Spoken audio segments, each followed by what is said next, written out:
වාර්තාවන පරිදි මෙවර හොන්කොන් සික්සස් තරංගාවලට එක්වන ශ්‍රී ලංකා සංචිතය නම් කර තිබෙනවා. ඒ අනුව එම තරංගාවලට සහභාගි වන 7 දෙනෙකුගේ යුත් ශ්‍රී ලංකා සංචිතය මේ ආකාරයටයි.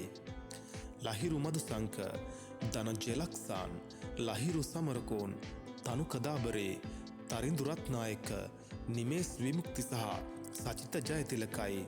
අපි ප්‍රාර්ථනා කරමු ශ්‍රී ලංකා ජාතික කණ්ඩායමට වගේම මෙම කණ්ඩායමටත් මේ තරගාවලිය ජයග්‍රහණය කරන්න හැකි වෙන්න කියලා. මේ අතර නවතම ICC එක්දින පන්දු යැවීමේ ශ්‍රේණිගත කිරීමෙහි නව වෙනසක් සිදු වී තිබෙනවා.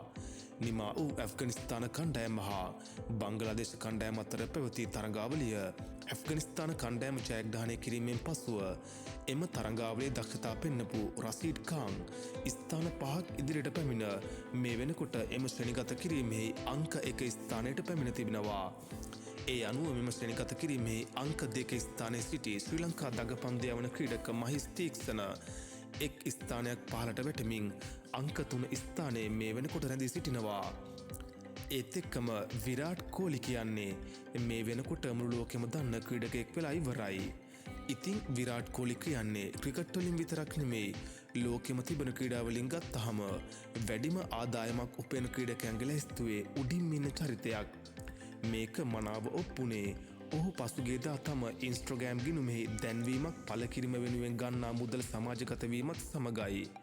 ඔහු තම ඉන්ස්ට්‍රගෑම් ගිණුමෙහි එක් දැන්වීම පළ කිරීම සඳහා ඇමරිකානු ඩොලර් මිලියන 1.4ක මුදලක්, ඒ කියන්නේ ලංකාවේ මුදලින් කෝටි 42000කට ආසන්න මුදලක් අය කරන බවට වාර්තා වෙනවා. ඉතින් ඒ තමයි විරාට් කෝලිගේ තියෙන බ්‍රෑන්ඩ් වැලියු එක. මේ වගේ ක්‍රිකට් ගැන හැමදේම බලාගන්න ක්‍රිකට් වන් අපිව සබ්ස්ක්‍රයිබ් කරලා එකතු වෙන්න. මේ වීඩියෝ එක හොඳයි නම් ලයික් කරලා යාළුවන්ටත් බලන්න ෂෙයා කරන්න.